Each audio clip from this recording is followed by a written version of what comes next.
Et oui, nous retrouvons comme chaque matin notre correspondant à Jérusalem, Daniel Haïk, pour le journal de l'information israélien. Daniel, bonjour et Boker Tov.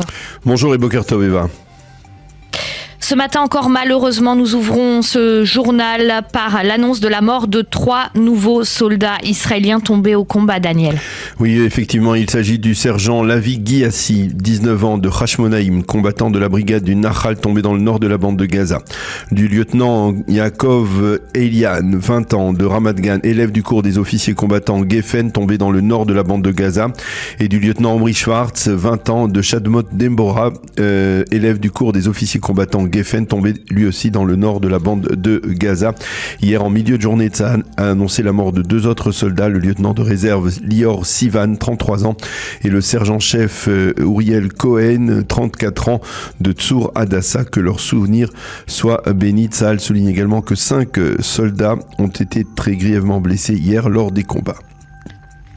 Et Daniel, alors que les combats se poursuivent dans la bande de Gaza, Tzahal a dévoilé et détruit un impressionnant réseau de tunnels. Oui, il s'agit du réseau qui servait au déplacement du leadership du Hamas, un réseau qui se trouve en dessous du quartier VIP de Gaza, le quartier de Rimal, et à proximité de la place de la Palestine. Ce complexe permettait aux terroristes tels que Sinwar et Def de circuler sous terre entre leurs appartements, leur quartier général sous l'hôpital Shifa et le nord de la bande de Gaza. Et puis Daniel, on a constaté dans la nuit un regain de tension sur le front nord. Oui, sur le front nord de l'État d'Israël, peu après minuit, le Hezbollah a tiré une salve de 8 roquettes en direction du territoire israélien et de Kiryat Shmona en particulier. 2 roquettes se sont abattues sur la ville sans faire de blessés mais en faisant de sérieux dégâts. Une autre roquette est tombée sur un terrain vague de Kiryat Shmona et entre 3 et 5 roquettes ont été interceptées. Hier soir, les avions de chasse israéliens ont attaqué un quartier général du Hezbollah situé en territoire libanais. De même, 4 roquettes ont été tirées à partir du territoire syrien cette fois. Tzahal a riposté en tirant sur les sites de lancement. Tout cela est le reflet d'une intensification des combats dans le nord d'Israël. Et puis Daniel, on a plus de détails sur les circonstances tragiques de la mort de 3 otages tués vendredi par les forces israéliennes par erreur. Oui, d'abord on a appris que 5 jours avant qu'ils ne soient abattus par mégarde, eh bien les 3 otages ont vu arriver dans l'immeuble où il s'était réfugié un chien de l'unité canine de Tzahal qui portait une caméra GoPro. Ils ont fait des signes à la caméra et indiqué qu'ils étaient otages, mais malheureusement avant de revenir vers ses propriétaires de Tzahal, le chien a été abattu par des terroristes du Hamas et Tzahal n'a pu visionner le film que 3 jours après le drame. Ensuite, il s'est avéré qu'une unité de Tzahal avait bien découvert l'inscription au secours, Hatsilou, en hébreu, quelque part dans un des immeubles, mais entre-temps, cette unité a été remplacée et la nouvelle unité n'a pas reçu l'information. Il faut souligner qu'Iris Chaim, la mère de l'un des 3 otages, Yotam Chaim, a publié une émouvante vidéo, une vidéo dans laquelle, avec beaucoup de grandeur d'âme, elle affirme n'avoir pas le moindre grief envers les soldats qui ont tué son fils. Je sais que ce qui s'est passé n'est pas de votre faute, mais uniquement de la faute du Hamas. À la première occasion, nous voulons vous inviter à la maison, vous voir et vous embrasser. Les pourparlers autour de la libération d'otages, Daniel, les jours se suivent et ne se ressemblent pas.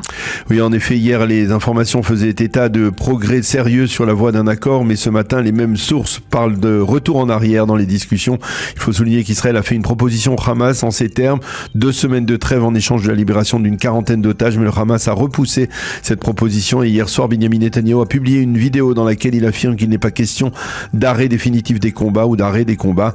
Peu après, Oussama Hamdan, l'un des leaders du Hamas, a affirmé qu'il n'était pas question, de son point de vue, d'envisager la libération d'otages avant un arrêt définitif. Donc des combats, on le voit donc des positions des 2 parties diamétralement opposées. Je vous rappelle qu'Israël a accepté le principe d'une libération de terroristes palestiniens ayant du sang sur les mains, mais le Hamas n'a pas fait de contre-proposition. Et puis pour terminer, le ministre israélien des Affaires étrangères était hier en visite à Chypre. L'objectif majeur de cette visite envisageait la création d'un corridor maritime vers Gaza. Nous voulons créer un corridor qui permette d'acheminer une aide humanitaire par voie maritime de Chypre vers la bande de Gaza, déclaré le ministre Eli Cohen. Pour promouvoir ce projet, le chef de la diplomatie israélienne a rencontré son homologue chypriote Konstantinos Kombos. Selon le plan présenté par Chypre, l'aide humanitaire serait rassemblée sur l'île qui est située à 400 km des côtes de Gaza. Elle serait inspectée sur place par, entre autres, des Israéliens, des inspecteurs israéliens, avant d'être acheminée vers la bande de Gaza.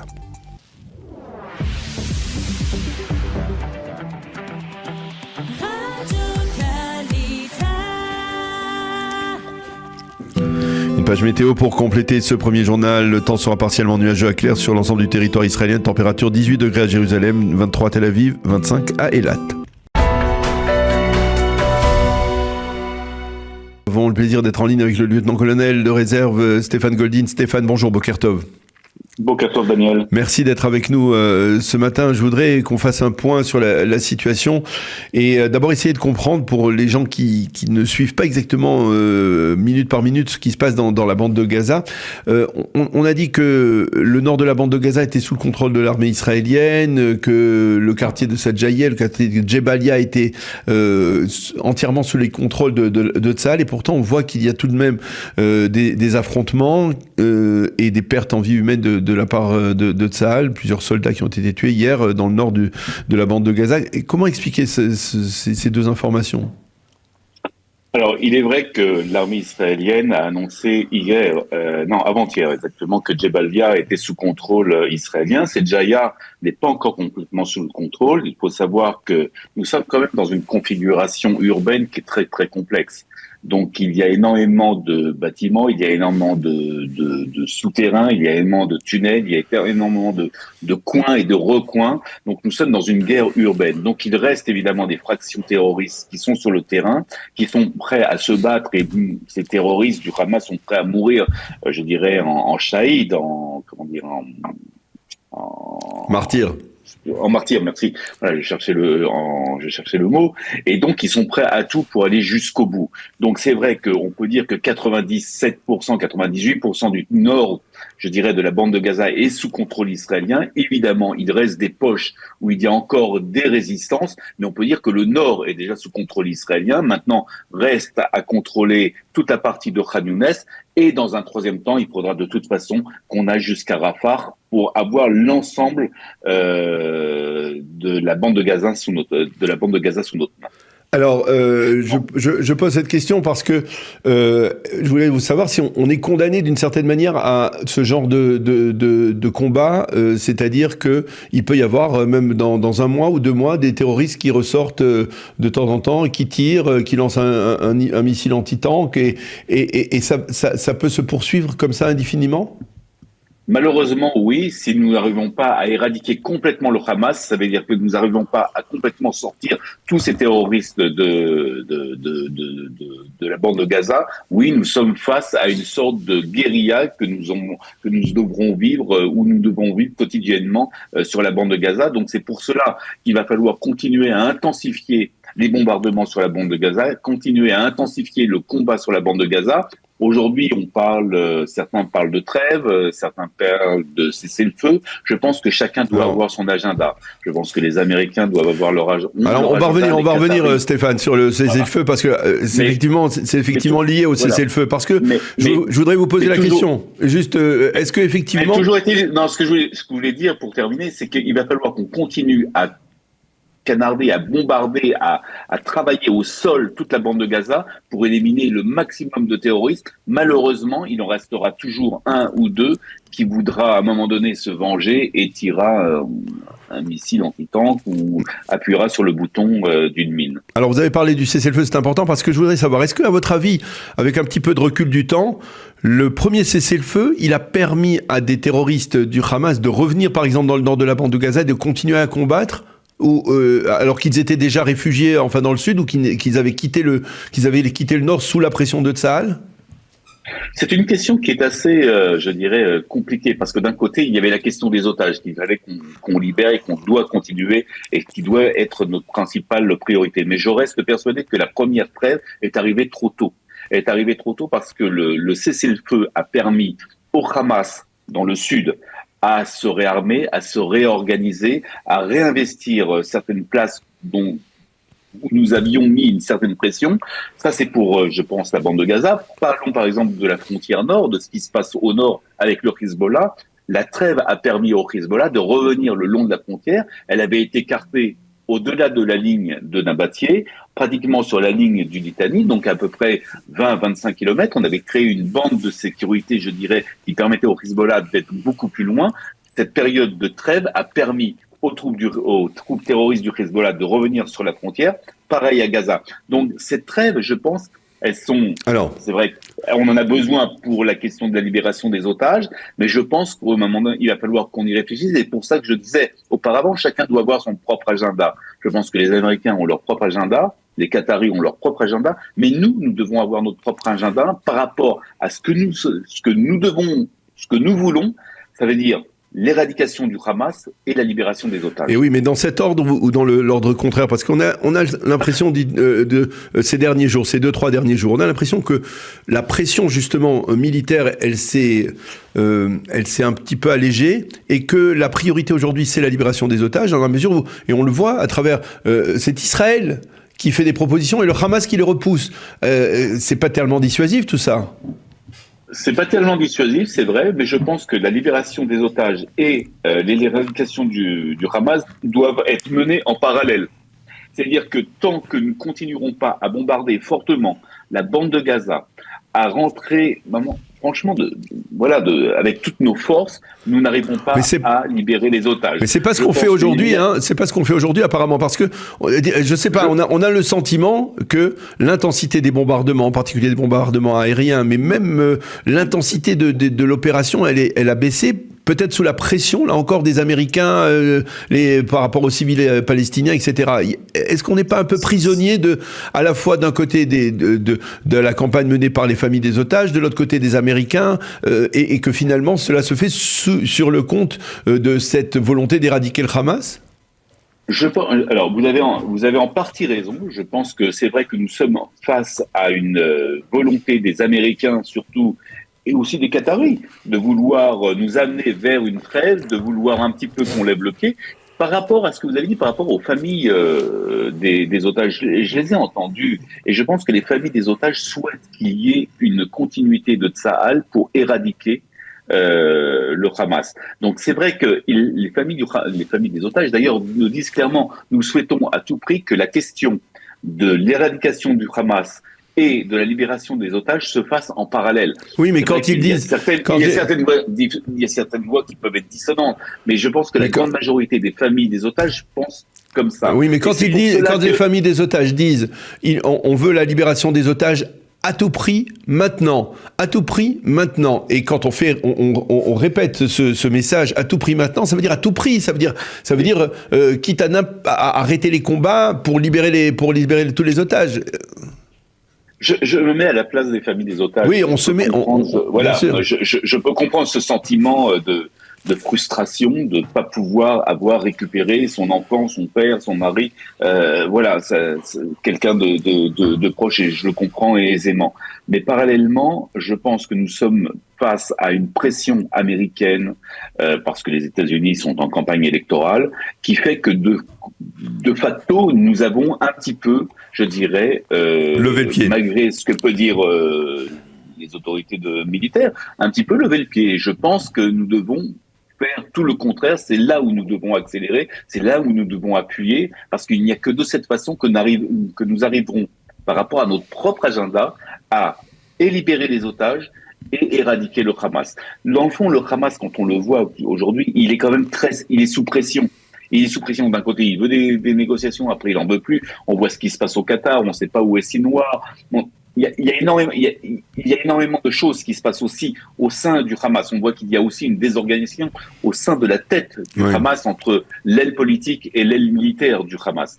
Donc, il y a actuellement une pression qui doit être forte, et je pense que nous devons maintenir cette pression, et je pense que nous devons l'accentuer. Si nous continuons à lever le pied, je dirais que tout ce qui a été fait, malheureusement, nous allons revenir à une situation qui était d'avant le 7 octobre, avec un Sud qui sera très compliqué à gérer. De plus est, les familles auront du mal à revenir vivre dans le Sud, et nous aurons aussi un autre problème qui sera dans le nord d'Israël, à la frontière libanaise. Alors, je voudrais revenir sur un des éléments tragiques de ces combats, ce qui s'est passé vendredi dernier. On a entendu hier avec beaucoup d'émotion le témoignage d'Iris Chaim, la mère de Yotam Chaim, l'un des 3 otages qui ont été tués donc vendredi soir. Appelait vraiment avec beaucoup d'émotion les soldats israéliens qui étaient responsables de la mort de son fils et des 2 autres soldats à venir chez elle. Elle les a invités, elle leur a dit qu'elle ne les tenait pas pour responsables. On a le sentiment d'une grandeur d'âme de la part de cette femme qui a perdu son fils. Et on a de l'autre côté le sentiment que du côté, par exemple, on va dire des médias, on essaye tout le temps de critiquer avant tout les soldats israéliens et de ne pas se mettre à leur place. Comment vous expliquez ce paradoxe ? Écoutez, moi, je me mets à la place de ces soldats pour ceux qui ont vécu l'horreur de la guerre, parce que faut savoir qu'une guerre, ce sont des atrocités. Il n'y a pas de guerre propre, malheureusement. Les guerres ont des victimes, souvent aussi des victimes collatérales. Et pour avoir vécu, à titre personnel, ce genre d'action, nous sommes face à des soldats, nous ne savons pas si ce sont des terroristes ou ce sont des soldats amis. C'est vrai que c'est une question qui est très très complexe. Il faut se mettre 2 minutes, même pas 2 minutes, 30 secondes dans la peau de ces soldats qui, d'ailleurs, quelques jours avant, avaient rencontré un groupe de terroristes qui se faisaient passer, je dirais, ou des otages ou d'autres soldats, puisqu'ils allaient essayer de parler en hébreu, et il s'avère que c'était des terroristes puisqu'ils ont appuyé sur le bouton d'une mine. Donc, il faut comprendre que ces soldats sont à Sédjaïa, sont dans un endroit où il y a énormément de pression, où ça tire de tous les côtés. Souvent, ce sont, je dirais, des combats qui sont pratiquement des combats au corps à corps, et donc il y a une forte pression. Le chef d'état-major a eu entièrement raison de dire, à un moment donné, on prend 2 secondes et on réfléchit. C'est vrai. Mais c'est très facile à dire. Quand on est sur le terrain, c'est pas toujours évident. Donc, moi, j'ai énormément de respect pour la femme, la mère de cet otage qui est mort et qui a dit les mots qu'il fallait. Et je veux surtout pas incriminer ces soldats qui ont fait une erreur. Mais malheureusement, je dis bien le mot malheureusement, ce sont des dégâts collatéraux. Nous avons malheureusement connu ça dans toutes nos guerres. Alors, je voudrais aussi aborder un autre sujet dont on a parlé ces derniers jours, c'est-à-dire la découverte de ce tunnel, cette autoroute de tunnel qui sortait à proximité du poste d'Erez. Et ce matin, dans la presse israélienne, on lit que, en fait, même l'échelon militaire était au courant, l'échelon politique était au courant de l'existence d'un tel tunnel, et qu'on disait bien, on était dans le concept de dire, le silence sera répondu par le silence. C'était un peu ce qu'on disait avant le 7 octobre. Comment même sur le principe, on va dire, lorsqu'on découvre, même pas plus tard qu'hier, après l'annonce du porte-parole de Tsahal, ce réseau de tunnels qui passait de l'hôpital Shifa vers le centre, vers Rimal, comment finalement on a laissé grandir un monstre tel que ce Hamas avec une ville souterraine comme celle de Gaza? Écoutez, Daniel, sur cette question-là, je suis très en colère. Voilà, le mot est dit. On savait qu'il y avait donc ce tunnel, puisque le renseignement le savait. D'abord, j'avais été très très surpris qu'on découvre ce tunnel et que les renseignements ne le sachent pas. C'était encore une autre erreur de notre part. Cela est aussi en lien avec les tunnels qu'on a trouvés assis il y a quelques jours à Jenin, qui ont été détruits. Je n'arrive plus à comprendre, si vous voulez, la vision sécuritaire de ces dernières années de l'État d'Israël par rapport aux groupes terroristes comme le Hamas. Nous savions qu'il y avait ce tunnel qui existait, qui était quand même à quelques mètres, je dirais, de la frontière israélienne. Je pense que dès le début de la guerre, si on le savait, il aurait fallu tout de suite y aller, le détruire, en tout cas le pilonner. Il s'avère que non. On découvre hier que l'état-major et le gouvernement avaient sa connaissance depuis 4 ans. Donc c'est un questionnement. Alors c'est vrai que on a voulu, soi-disant, acheter une certaine forme de paix contre un autre silence, mais ça paye pas. Ça paye pas, la preuve. Mais quand même, rappelons-nous qu'avant le 7 octobre, les familles du Sud, pendant ces 15 dernières années, étaient bombardées régulièrement. C'était des familles qui allaient 5 fois, 6 fois par semaine dans les abris, régulièrement. Il faut quand même s'en rappeler, il faut pas l'oublier.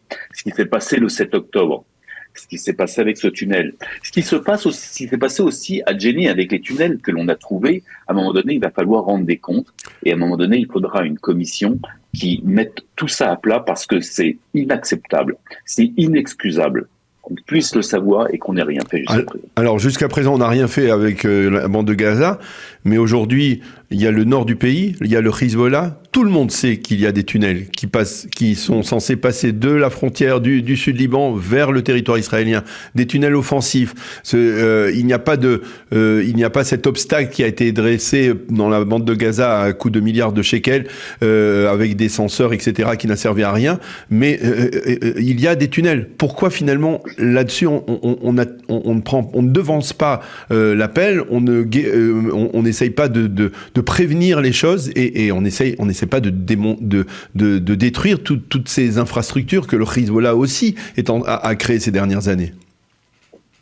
Je le dis depuis le début de cette guerre, je le dis depuis que le Hezbollah est rentré en action contre Israël. Je pense que Israël doit prendre les devants, doit bombarder fortement le Sud-Liban et toutes les positions du Hezbollah, comme elle l'a fait d'ailleurs la nuit dernière, puisque la nuit dernière a été attaquée une caserne, je dirais, du Hezbollah, un gros centre de ce groupe terroriste. Mais voilà, dès le départ, il faut continuer à attaquer. Pour l'instant, on joue au ping-pong, une sorte de ping-pong avec le Hezbollah. Ils nous tirent dessus, on leur retire dessus. Et il faut savoir que tous les jours, il y a des drones du Hezbollah qui passent la frontière, qui photographient et qui reviennent. Vous savez, un drone, il suffit de quelques secondes pour faire une photo globale et revenir et capter la photo. Donc, je pense que nous avons tout intérêt à bombarder fortement le Hezbollah et à repousser le Hezbollah au-delà du fleuve du Litani, c'est-à-dire à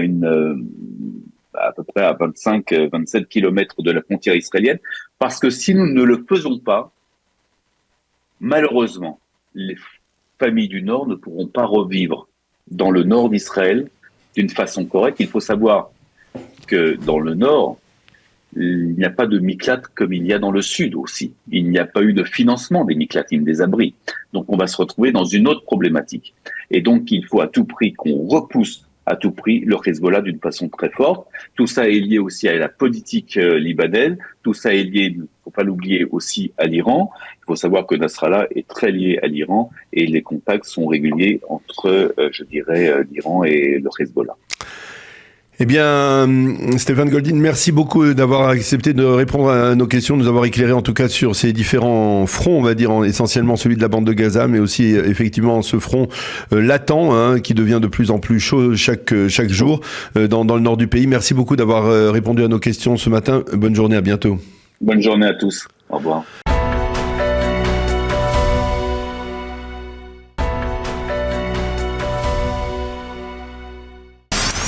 Et c'est Daniel Haïk que nous retrouvons et qui a lu pour nous les journaux israéliens. Daniel, bonjour et Boker Tov. Bonjour et Boker Tov, Eva.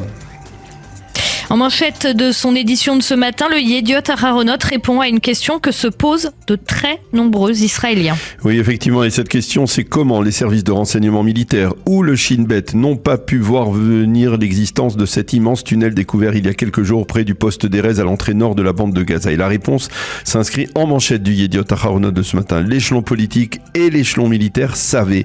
Ils connaissaient parfaitement l'existence de ce tunnel, mais ils se sont laissés bercer par l'illusion d'un calme relatif instauré par le Hamas. Et lorsque certains ont voulu alerter le gouvernement sur le danger d'un tel tunnel, ils se sont vus répondre « Le silence répondra au silence ». L'un des grands principes de ce concept qui a volé en éclats le 7 octobre. Et en page intérieure du Yediot Aharonot, un rappel, même les habitants du nord d'Israël sont persuadés que le Hezbollah possède aussi des tunnels de cette envergure qui pourraient permettre par exemple à la force Radwan de pénétrer facilement en territoire israélien.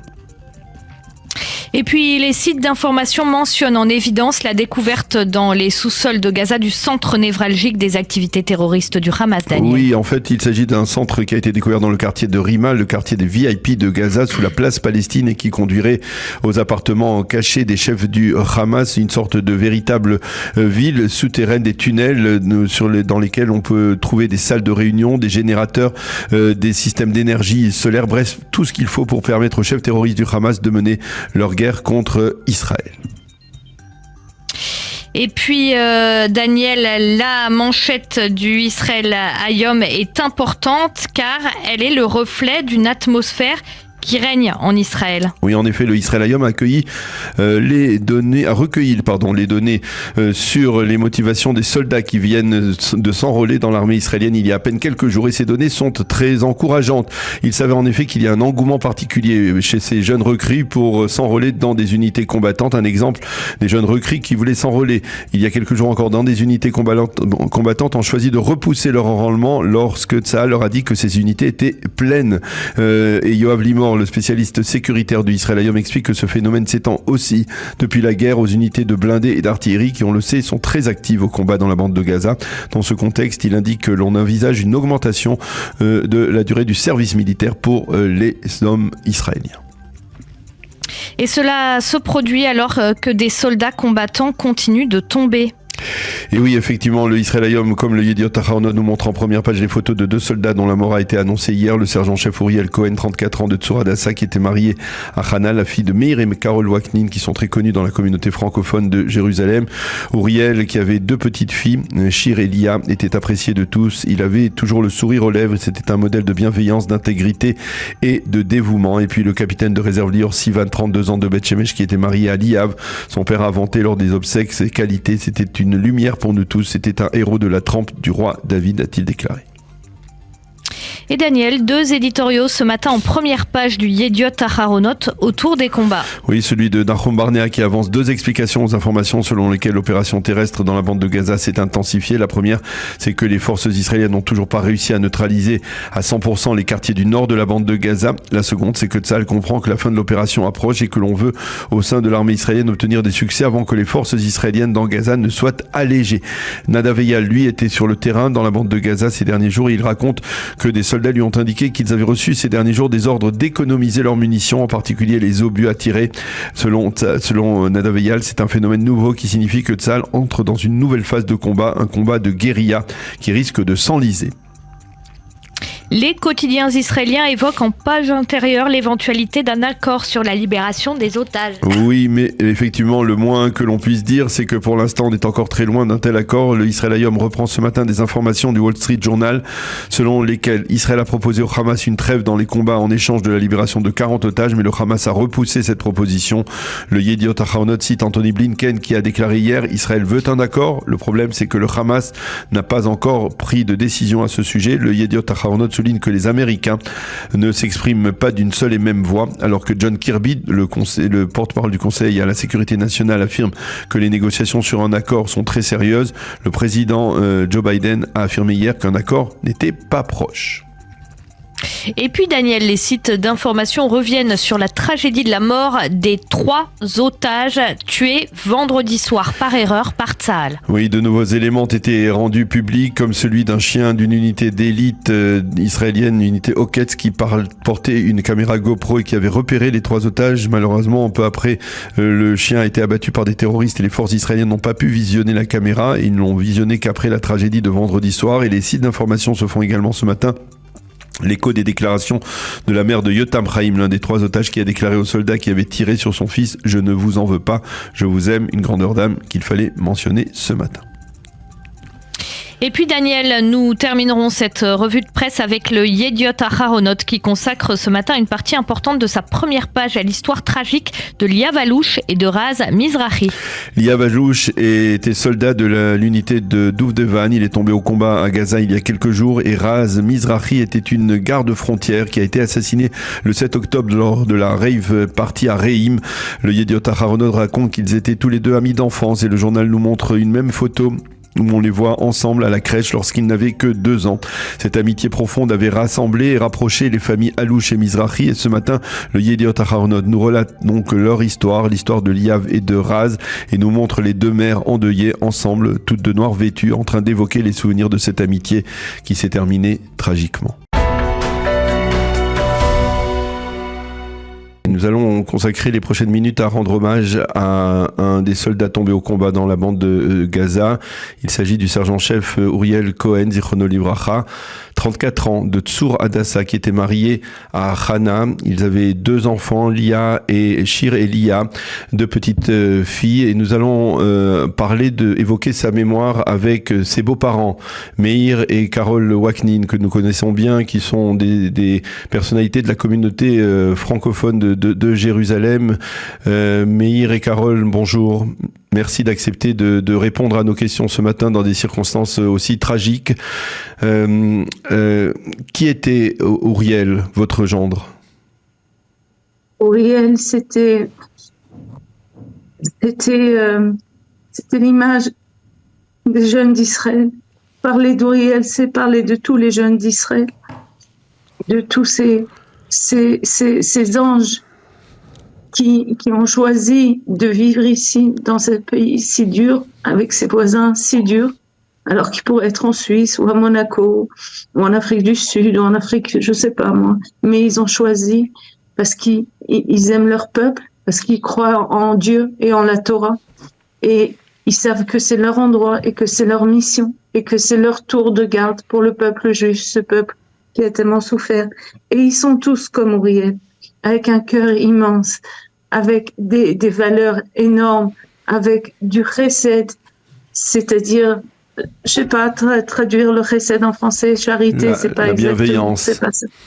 La bienveillance, le respect du prochain, l'inquiétude de l'autre, faire du bien autour de soi, s'occuper de tous ceux qui sont dans le besoin, et toujours être dans l'action, et toujours vouloir mieux, et toujours plus beau, et créer un monde beau, et esthétique, et propre, et faire tout bien. Cette volonté du peuple juif de faire avancer le monde, c'est Uriel, c'est tous ces jeunes soldats qui chaque jour payent le prix de notre peuple juif. Et je veux juste dire un mot, c'est que c'est pas juste qu'il y ait une moitié ici et une moitié en dehors. On doit être tous ensemble.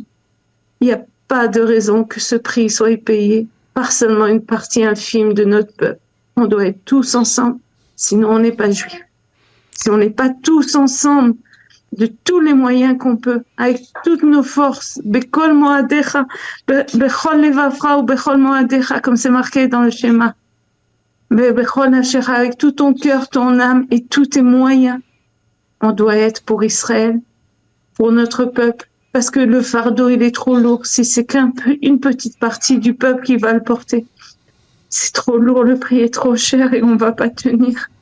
On va pas tenir, on va pas donner tous nos enfants. Nous aussi, on veut vivre avec nos enfants et les voir grandir et les voir vieillir. Alors, il faut qu'on soit tous ensemble. Voilà. Meir, hier, on a remarqué la présence du grand rabbin d'Israël, Rishon LeZion, Rav Shlomo Moshe Amar, qui est venu, parce que vous le connaissez bien, vous êtes très proche du Rav Moshe Amar. Il a parlé beaucoup d'unité. Il a insisté sur les leçons qu'on doit tirer de ce qui s'est passé ces derniers mois, de ce qui s'est passé le 7 octobre, et il a insisté sur la notion d'unité. C'est effectivement le message que l'on peut retirer, que vous retirez aussi de ces obsèques de votre gendre? Oui, c'est très difficile de parler au passé, mais tu as souligné le Rishon LeZion.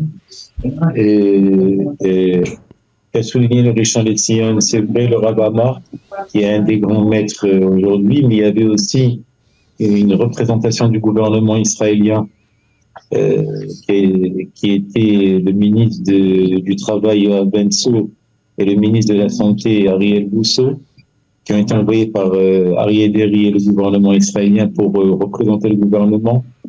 Et justement, je commence par ce deuxième fait. On vous a perdu. Voilà. L'unité est quelque chose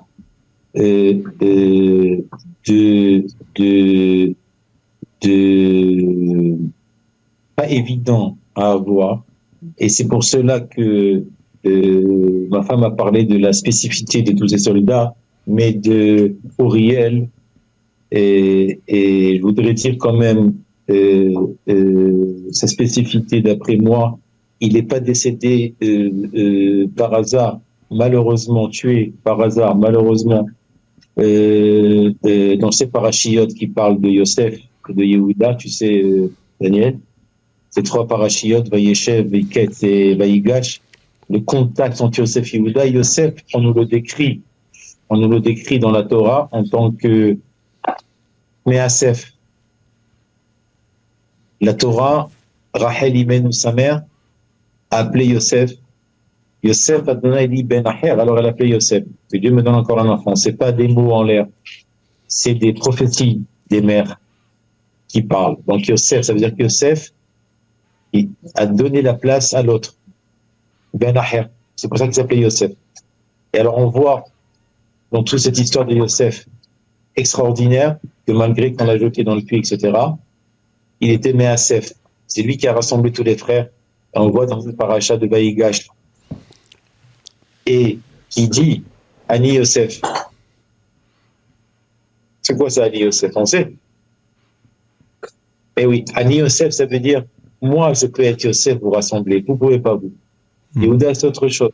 C'est la sainteté. Mais ce rassemblement, cette force de rassembler les choses et d'unir les choses et d'être le mashbir, comme Yosef qui donne l'économie mashbir. Le Kol Haaretz, ce sont des gens spéciaux. Pas n'importe qui peut être unir, peut être dans la bonté de Yosef. C'était Uriel. Et les soldats, en fait, lorsqu'ils tombent, ils consolident, on va dire, cette unité. C'est difficile à dire que ce soit comme ça, mais on le voit aussi à travers les obsèques d'Uriel. Il y avait là-bas des gens de toutes les tendances, des gens des orthodoxes, des sionistes religieux, des laïcs, des gens qui vous connaissent, qui connaissent la famille Cohen et qui étaient tous ensemble dans la douleur. Voilà. C'est ça, c'est ce que je dis, que Yosef et Measef, il réunit. Ça s'appelle le Mashiach ben Yosef. Uriel était quelqu'un d'unification. Il aimait unir les gens. C'était mon Jean. Tu l'as connu d'ailleurs, il venait à la synagogue quand il était Shabbat. Il était quelqu'un de Tsanoua. Très modeste. Et, oui, de modeste. Malgré qu'il était une grande tête, un grand économiste à la banque, il avait tout son futur devant lui. Et il a tout fait pour entrer en tant que réserviste à Hazard. Il pouvait, c'est très bien, Daniel, il pouvait ne pas y être. Pas le problème d'inventer les choses. Il est rentré avec volonté. Donc cette force de vouloir œuvrer, c'est Yosef. Il avait cette force de vouloir œuvrer malgré que tu es dans un bord, dans un trou. Et c'était un bord. Eh ben Yosef n'a pas perdu l'espoir. Il est devenu le roi. Eh ben Uriel ne perdait jamais l'espoir. Je lui disais, fais attention comment ça va. Il me dit, ça va bien. Tu as besoin de quelque chose, on leur emmenait à manger à l'unité, ma femme et moi. Non, amène-nous les gâteaux, qu'est-ce que tu veux? Ah, amen, etc.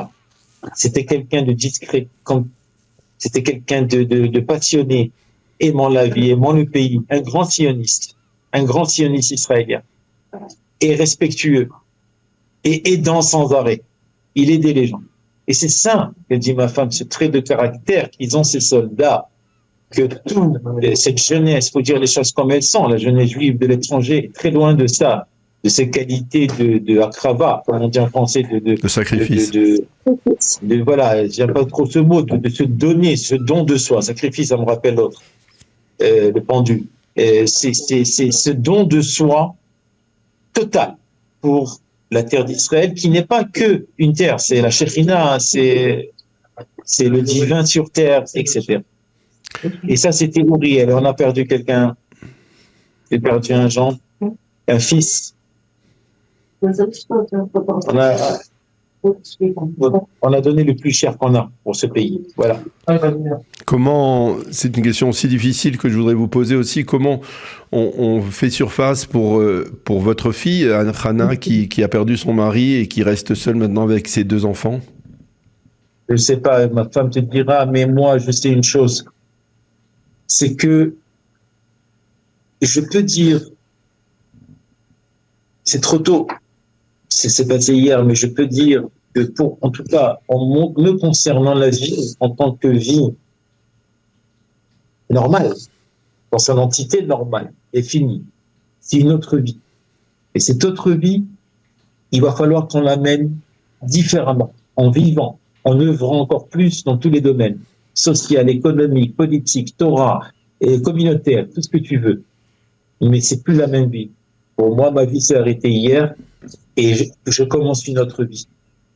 Je voudrais juste, Daniel, rajouter que je pense que il est important qu'on sache, et c'est pour ça que je tiens à parler, malgré que c'est très difficile, mais je veux que les gens qui vivent pas ici, je veux leur transmettre la beauté de cette société israélienne.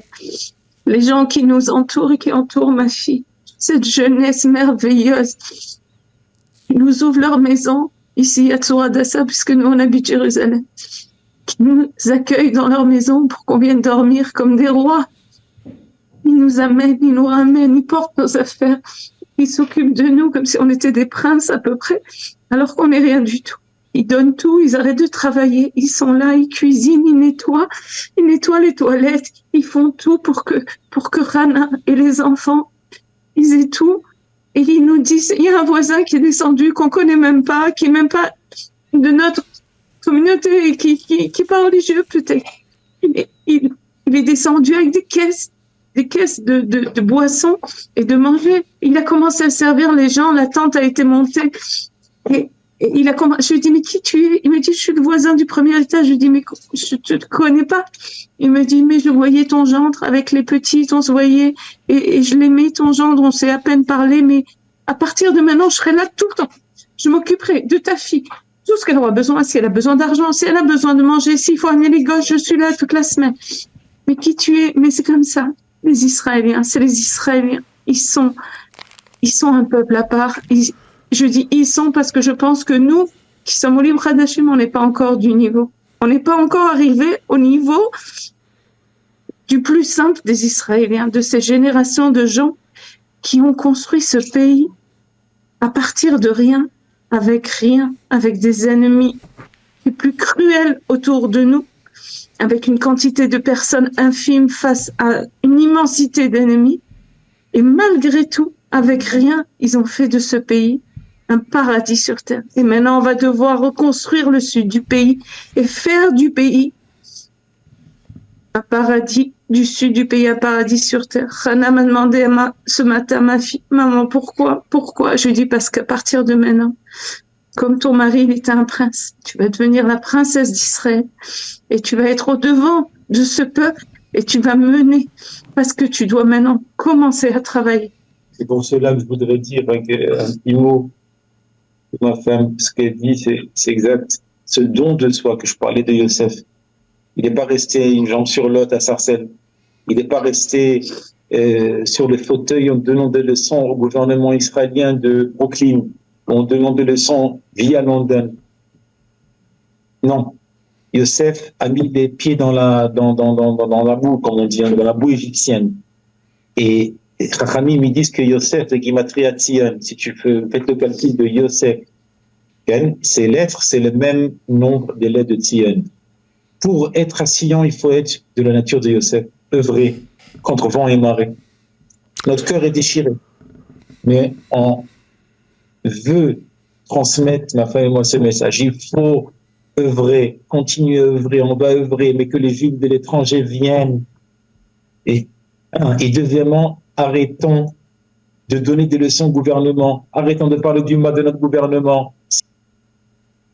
Ouais, ça s'est coupé à nouveau. Il suffit de donner des leçons avec un café. Et tu sais de quoi je parle, Daniel, tu es bien placé pour ça. En tant que reporter, c'est pas possible. Et analyse politique, c'est pas possible. On donne pas des leçons. J'aimerais bien voir que tous ces donneurs de leçons, pendant une seconde, ils seraient au gouvernement, ce qu'ils auraient fait. Il faut soutenir le gouvernement et nos dirigeants. Une bicorette, je sais pas comment dire en français, oui, c'est-à-dire dire ce qu'on pense, oui, mais de dire qu'ils savent rien, font rien, ça suffit. Il faut qu'on passe positif dans notre pays, qu'on respecte nos gouvernants. Mais on va rester sur ce message, ce double message d'appel en direction des Juifs de diaspora, bien entendu, pour venir rejoindre cette société israélienne qui se révèle dans toute sa grandeur, dans sa grandeur d'âme, comme vous l'avez dit, Carole, et essayer d'éviter au maximum les critiques et œuvrer dans une forme d'unité au sein de la nation, au sein des gouvernants de ce pays, comme vous l'avez dit, Meir. Merci beaucoup d'avoir accepté de répondre à nos questions au lendemain des obsèques de votre gendre, Uriel Cohen Zichrono Livracha, Bessorot Tovot, que l'on soit dans des circonstances plus réjouissantes. Merci à vous. Merci à vous.